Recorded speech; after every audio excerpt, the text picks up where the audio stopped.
Shalom, my name is Barry Siegel. Shalom, je m'appelle Barry Siegel et j'aimerais partager avec vous mon propre parcours dans la vie. Je suis né comme beaucoup d'enfants juifs dans la banlieue de Detroit. En fait, juste à côté du zoo de Detroit, près des lions. Alors je suppose que cela peut avoir commencé ma relation avec le lion de la tribu de Juda, mais en grandissant dans une maison juive conservatrice très typique, mes parents ont divorcé quand j'avais environ 6 ans à cette époque, et bien sûr il était difficile pour moi de comprendre ce que cela signifiait et comment mon avenir continuerait. Mais la vie continue, et vous prenez les coups comme ils viennent. Notre famille fréquentait une synagogue juive conservatrice à Detroit. En fait, mon grand-père était autrefois le président de cette synagogue. Et bien sûr, comme la plupart des familles juives, nous avons toujours assisté aux grandes fêtes et aux services là-bas, et j'ai toujours aimé écouter la chorale et regarder souffler le chauffard. Pendant les grandes vacances, il y avait Rosh Hashanah et à la fin de Yom Kippour. À l'âge de 7 ans, mon père, qui aimait la musique, n'était pas un musicien, mais il aimait le jazz, il aimait les grands de la musique classique. Et j'ai donc été initié à la musique de cette manière, et à cet âge, mon père m'a emmené avec mon frère aîné, qui s'intéressait aussi à la musique, et commençait à apprendre à jouer de la batterie. Nous sommes allés dans un endroit appelé Baker's Lounge à Detroit, un salon de musique très célèbre, où de nombreux artistes de jazz sont venus, et je suis sûr que j'étais le plus jeune participant ce soir-là. Et pendant la pause, mon père a invité le trompettiste, et mon père savait que j'aimais vraiment la musique et que je voulais jouer de la trompette. Alors il a invité un musicien célèbre nommé Dizzy Gillespie à notre table. Et Dizzy était un grand homme de grande taille, il avait un ventre saillant, et chaque fois qu'il soufflait dans ce bugle, il regardait vers le bas, vers moi, et il a dit « Fils, je comprends que tu veux jouer de la trompette », parce que j'avais pensé, à chaque fois que je voyais sonner le chauffard à la synagogue, je me disais « c'est ce que je veux faire, je veux jouer de la trompette ». Mais quand je l'ai regardé, et que j'ai vu à quel point ses joues étaient grosses quand il soufflait, et à quel point son ventre était devenu gros, je l'ai regardé et j'ai dit « non, non, non, je ne veux pas jouer, parce que je pensais que je lui ressemblerais quand je grandirais ». Mais à l'âge de 10 ans, j'ai commencé à jouer de la guitare. Et j'aimais jouer de la guitare. En fait, ce n'était pas quelque chose que j'étais obligé de faire, c'était quelque chose pour laquelle j'avais une passion qui grandissait. À l'apogée de ces années pour la musique soul, j'étais influencé fortement par la musique qui était autour de moi. Diana Ross et les Supremes, Aretha Franklin, bien sûr les Temptations et de nombreux autres groupes afro-américains qui venaient inspirer ma propre musique rythmique et le blues. Bien, à l'âge de 10 ans, avec ma mère et mes frères, nous avons déménagé à Cleveland, Ohio. Donc je suis passé de la patrie de la musique soul à la patrie du rock'n'roll. Et c'est là que j'ai commencé à prendre la musique au sérieux. J'ai aussi commencé à étudier la clarinette et d'autres choses. Mais à l'âge de 13 ans, comme la plupart des garçons juifs, j'ai fait ma bar mitzvah. Et donc je suis revenu de Cleveland à Detroit et j'ai été formé par le chef de culte ou le Kazan, car il connaissait le chantre qui m'avait formé pendant tout l'été 1967 jusqu'à ma bar mitzvah. Maintenant, 1967, c'était une année historique très importante, car c'est aussi le moment même, en juin 1967, où Israël a repris Jérusalem pour s'unir pour la première fois de son histoire depuis environ 19 siècles. Et c'était l'été où, bien sûr, j'ai fait ma bar mitzvah, et donc vous savez que les bar mitzvah sont un moment très excitant, parce que c'est quand un garçon juif devient un homme par tradition sous la loi de Moïse. Et je l'ai pris très au sérieux. Et bien sûr, le jour de ce grand jour, où je me suis tenu devant environ 1 millier de personnes à la synagogue, chantant ma partie de la Torah des 5 livres de Moïse, puis la partie de la Torah des prophètes, c'était un moment passionnant. Et je peux vous dire avec ma voix de soprano de garçon que je pense que j'étais performant et je gagnais ma famille et je gagnais les fidèles de la synagogue et ils ont tous applaudi, à tel point que cela a même été enregistré sur un album de disques qui était mon premier enregistrement réel en tant qu'artiste. Mais à partir de ce moment-là, les choses ont changé parce que j'ai décidé que je prendrais la Geldes, comme on dit en yiddish, ou l'argent si vous voulez. Et j'ai pris une décision concertée qu'à partir de ce moment-là, j'allais prouver au monde ma virilité et j'allais sortir et devenir un musicien juif de rock and roll. Eh bien, c'est exactement ce que j'ai fait. Avec mon argent de bar mitzvah, j'ai acheté ma première guitare Fender Telecaster et mon amplificateur et j'ai rejoint un groupe de rock and roll à l'âge de 14 ans. Maintenant, à cette époque, je jouais aussi le rôle à l'école et une production municipale d'Oliver Twist. Vous savez ce que c'est? Où est l'amour? Et je vais faire n'importe quoi pour toi, ma chérie, n'importe quoi. Et donc, j'étais déjà dans la scène musicale, la scène dramatique. Mais à l'âge de 14 ans, bien sûr, ma voix a commencé à changer. Et j'ai auditionné pour mon premier groupe de rock dans lequel je suis entré. Et mes cheveux ont poussé jusqu'à mes épaules, et mon style de vie a changé, et je suis devenu officiellement, à la fin des années 60, un hippie à part entière. Mais avec la scène musicale sont venus mes penchants politiques. Et j'ai commencé à proclamer que j'étais athée, que je ne croyais pas au Dieu d'Abraham, Isaac et Jacob. Je suis devenu un hippie anarchiste, révolutionnaire, fumant du pot, un juif jouant du rock'n'roll, de la guitare juive, et donc j'ai pensé que le meilleur gouvernement était pas de gouvernement du tout. Et j'étais tellement mélangé avec la musique, qui était le message qui émanait de ma vie et de mon style de vie. Et vous savez, ce que je cherchais dans cet incroyable voyage de la vie à la fin des années 60, au début des années 70, j'ai juste donné tout ce que je pouvais dans la scène musicale, même si j'allais encore à l'école de temps en temps, et donc c'était tout entre les démonstrations pour aussi juste être sur la scène et juste, vous savez, briser les murs, faire tomber les barrières de la culture et renverser les normes qui étaient à peu près établies dans la société à l'époque où ils n'autorisaient même pas le port de jeans à l'école. Alors nous étions déterminés en tant que groupe de changer le cours, non seulement de notre école qui était une école très appréciée dans le pays, à Shaker Heights, Ohio, mais aussi pour changer la façon dont les gens croient et pensent. Et tout ça, donc j'avais à peu près perdu tout lien avec mes racines juives.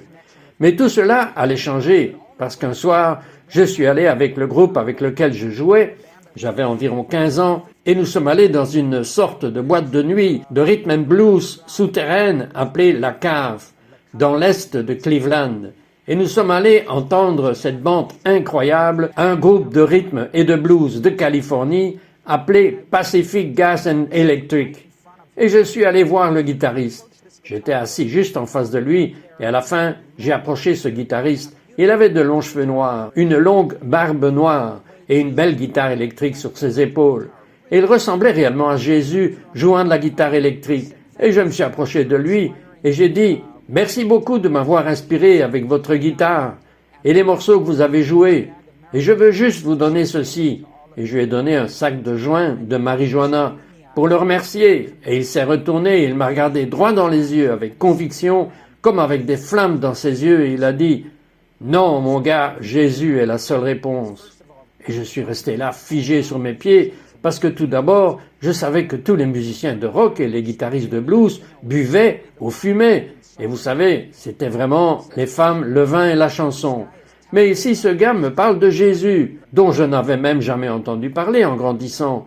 À peine autre chose que vous savez concernant le christianisme en tant que religion très religieuse, persécutant les juifs, donc je n'ai pas vraiment compris exactement où il voulait en venir. Mais quand il a dit ces mots, c'est comme si Dieu avait planté une graine dans mon cœur à ce moment précis. Et donc il m'a donné un petit livret de versets bibliques et je suis parti. Je les ai remerciés de toute façon et j'ai quand même donné les joints de marijuana au batteur qui était content de les prendre. Mais croyez-le ou pas, un an plus tard, alors que j'étais totalement immergé dans la scène musicale à Cleveland et sur des scènes ici et là, et nous jouions à peu près dans toutes les salles de Pittsburgh à Detroit à l'époque. Un an plus tard, bien que ce soit tout simplement incroyable, ce guitariste avait quitté le groupe avec lequel il jouait. Et il est venu vivre à Cleveland, dans l'Ohio, et il auditionnait pour des étudiants qui voulaient en quelque sorte être ses disciples, qui voulaient l'embaucher comme enseignant de guitare. Et je savais qu'il était un excellent enseignant. Je me fichais de ce qu'il croyait. Mais dès la première leçon qu'il a commencé à m'enseigner, il m'enseignait des chansons de gospel, de vieux hymnes pour gonfler la musique rock'n'roll. Et qui étais-je pour interroger le maître, le professeur ? Parce que tant qu'il jouait bien, je me fichais de ce qu'il disait. Il chantait à propos de son témoignage. Il parlait à propos de Jésus, ceci, cela, et quelque chose a commencé à arroser la graine qui avait été plantée dans mon cœur. Bien, quelques mois plus tard, il est parti. Il a rejoint un groupe de gospel, et c'était tout. Et je me suis de plus en plus engagé envers le groupe avec lequel je jouais. Mais plus je jouais, plus je me défonçais, plus je cherchais dans ce voyage après quelque chose que je ne savais même pas ce que je cherchais. Plus je réalisais le vide qui était en moi depuis le 1er mai 1971. Je me suis envolé avec un groupe de mes amis militants politiques révolutionnaires, comme j'étais à l'époque.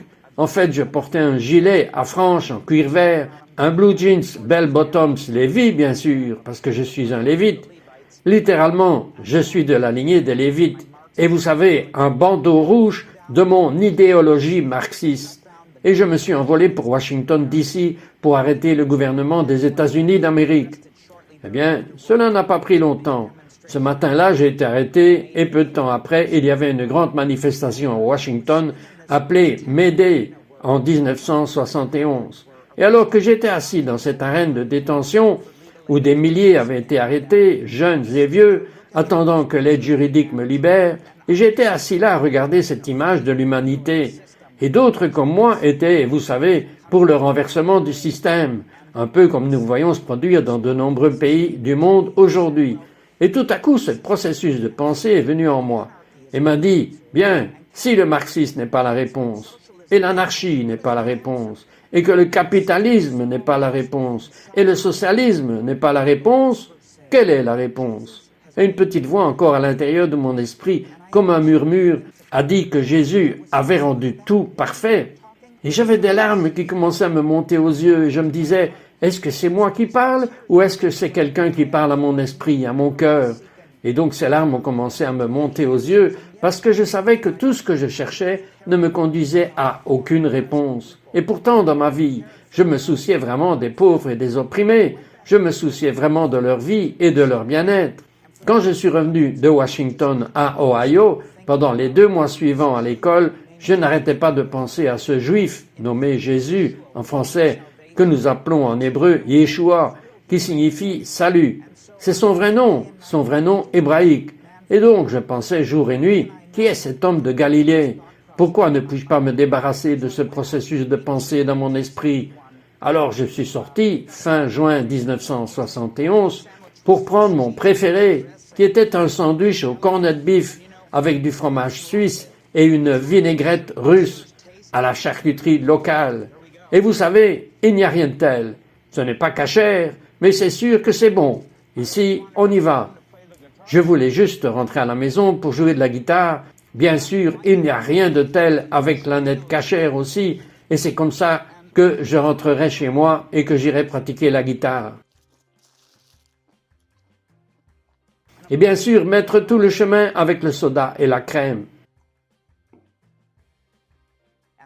Et je rentrais chez moi de la charcuterie et je suis arrivé à l'arrière de la charcuterie et j'ai commencé à sentir à 11 heures du soir cette ombre planant au-dessus de moi. Il n'y avait plus de voiture dans la rue, personne ne promenait son chien et pendant que je marchais avec ce sac de nourriture, c'est comme si quelqu'un marchait du côté opposé. Personne ne l'avait vu, mais c'était presque comme si je me cognais et la nourriture est tombée sur le sol. Et je suis tombé à genoux près de ce grand chêne. Et j'ai juste vu ma vie perdue. Et les larmes ont commencé à jaillir de mes yeux. Et j'ai pensé que si je ne vivais pas un autre jour, je ne saurais pas où je passerais toute l'éternité. Et quel était le but de ma vie? Et alors que je pleurais et pleurais, j'ai appelé. Je ne savais tout simplement pas quoi faire. Et au milieu de ces larmes, une voix audible m'a parlé et a dit ces mots exacts. 3 fois, de manière audible, depuis l'extérieur de mon corps. Barry, tu devrais avoir plus de foi que cela. 3 fois j'ai entendu ces mots réels et j'ai tout de suite su que Yeshua, Jésus, est le Messie juif. Je n'ai pas été surpris et je savais que je venais de me connecter avec le Dieu d'Abraham, Isaac et Jacob. Et pourtant j'étais cet athée, professant que je ne croyais pas en Dieu. Mais en une fraction de seconde, j'ai compris que le Messie du peuple juif et celui qui parlait à mon cœur et à ma vie à ce moment-là et à travers ses larmes n'était autre que le Dieu d'Abraham, Isaac et Jacob. Je le savais, sans aucun doute, Et donc j'ai crié à Dieu comme Oliver Twist, j'ai dit que je ferais n'importe quoi pour toi. Et comme les anges du ciel regardant par-dessus le balcon du ciel en disant n'importe quoi, j'ai dit Dieu, oui, je vais arrêter de prendre de la drogue, je vais abandonner ma relation avec ma petite amie avec qui je sortais, je vais faire tout ce que tu veux que je fasse. Je vais même quitter l'école pour le reste de ma vie si je dois le faire. C'était facile parce que je me présentais à peine à ce moment-là. Mais la seule chose que Dieu recherchait était la chose que j'idolâtrais le plus, la musique, et jouer de la guitare blues. Et finalement, après environ 20 minutes dans cet air proche de minuit, cette nuit d'été, j'ai dit à Dieu, si je dois arrêter de jouer de la musique pour le reste de ma vie, je te donne ma vie ce soir à 100% parce que je veux savoir ce que tu as pour ma vie et où je passerai l'éternité. Bien, je me suis levé après environ 20 minutes. J'ai su que les larmes de chagrin se sont transformées en larmes de joie et je suis arrivé devant mon immeuble cette nuit-là. J'étais dans mon bon sens et je rentrais juste à la maison pour pratiquer la guitare et avoir ce bon vieux sandwich au cornet de beef. Et comme je me suis rapproché de ma maison, j'ai vu ces deux buissons sur la pelouse devant. Et ce n'étaient pas des buissons, c'étaient mes chiens. Ils m'attendaient dehors et ils ont commencé à faire des sauts dans les airs et ils avaient l'air d'avoir été zappés aussi cette nuit-là. Parce que toute la création se réjouissait du salut de cette seule âme juive qui est venue de manière surnaturelle, pas à travers le Nouveau Testament. Je n'étais jamais allé dans une église, je n'avais jamais lu le Nouveau Testament. Mais à ce moment, j'ai compris que le Dieu d'Israël est venu et m'a mis au défi pour le reste de ma vie de prendre une décision que vous pouvez tous prendre en ce moment. Je n'ai jamais plus été le même depuis. Ma vie a eu ses défis. Elle a eu ses hauts et ses bas, comme toutes les personnes qui traversent le voyage de la vie. Mais je peux vous dire ceci, qu'il est le rocher de notre salut, notre meilleur ami que nous pourrions jamais avoir marchant avec nous main dans la main. Et vous savez, pendant quelques mois, je ne savais pas où aller, je ne savais pas quoi faire. Mais un jour, j'ai reçu un appel d'un autre de mes amis juifs, un bassiste, avec un autre groupe en Californie qui était revenu à Cleveland. Et il m'a dit, tu sais, tu dois visiter cette assemblée de chrétiens qui aiment le Seigneur, qui aiment Israël. Et cette nuit-là, je me suis présenté à ce qui était autrefois la synagogue juive orthodoxe de ma communauté. Et j'ai vu cette grande étoile de David à l'extérieur. Et c'est là, cette nuit-là, en 1971, que je me suis retrouvé à l'hôtel et j'ai été zappé par la puissance de l'Esprit Saint, la Ruach Kodesh. Et je me suis levé et je n'ai plus jamais été le même depuis. Et vous savez, j'avais juste l'impression que c'était la chose la plus juive à faire. Et j'ai été zappé par Jéhovah et non par la musique. Alors, après mon nouveau voyage dans la vie, marchant main dans la main avec Yeshua le Messie, j'ai déménagé à Miami Beach, en Floride. Et alors que j'étais là-bas, j'ai lu pour la première fois de ma vie les Écritures de la Genèse jusqu'à l'Apocalypse. Et comme j'étais agenouillé dans des dunes de sable une nuit, je lisais le chapitre 8 du prophète Zacharie sous le ciel clair de lune et je suis arrivé au verset 7 et 8. Et cela parlait de la manière dont le Seigneur ramènera et sauvera son peuple de l'Est et de l'Ouest et qu'ils reviendront vivre à Jérusalem. Et il serait leur Dieu. Et bien sûr, nous serions son peuple. Et quand j'ai lu cela, je savais que des lumières clignotant tout autour de moi, que Dieu cette fois ne m'avait pas parlé d'une voix audible, mais à travers sa parole écrite. Et je savais que je reviendrais un jour dans la ville de Jérusalem, ma ville natale, et que ce serait ma vocation dans la vie, et l'endroit où j'étais appelé à vivre. Et cela est devenu une réalité, car j'ai déménagé enfin en Israël en 1981, où je suis depuis lors dédié en tant que citoyen israélien au bien-être de la nation, servant dans l'armée israélienne et étant également devenu un homme d'affaires et apprenant la langue hébraïque qui est devenue ma nouvelle maison. Et je viens de lui avoir consacré ma vie. Et je donne ma vie aux autres pour faire ce qui a toujours été dans mon cœur, pour aider les pauvres et les opprimés, pour nourrir les nécessiteux, pour faire ce que je peux comme ma part dans la vie de l'humanité. Alors aujourd'hui en Israël, avec ma femme, nous sommes cofondateurs et nous cherchons à faire tout notre possible pour aider les gens, non seulement pour la restauration physique d'Israël, mais aussi pour la restauration spirituelle d'Israël, pour aider les gens sur le plan physique, le plan émotionnel, le plan spirituel, à faire ce que nous pouvons, notre part, notre petite part, dans le segment d'Israël où nous vivons pour aider et partager notre amour et l'amour de Dieu avec l'humanité autour de nous. Qu'il s'agisse d'Arabes, Juifs ou de tous les autres groupes minoritaires, nous nous engageons à être une réponse positive et à fournir une solution positive pour le peuple d'Israël et les gens de ce monde. Donc je veux juste remercier encore une fois le Dieu d'Israël que je suis vivant aujourd'hui et que je n'ai pas subi les conséquences comme tant de musiciens des années 60 et 70 qui ont perdu leur vie parce qu'ils n'ont pas trouvé la réponse. Et chacun de vous pouvez aussi chercher votre réponse dans la vie, le voyage que vous entreprenez à travers Yeshua le Messie. Une fois de plus, en tant que juif, j'étais juif et je suis toujours juif et je serai toujours juif jusqu'au jour de ma mort. Et quand je poursuivrai dans l'éternité, que l'exemple de ma vie soit celui qui répand son amour à chacun d'entre vous. Que Dieu vous bénisse et shalom de la nation d'Israël, la ville de Jérusalem, la ville de notre grand Dieu.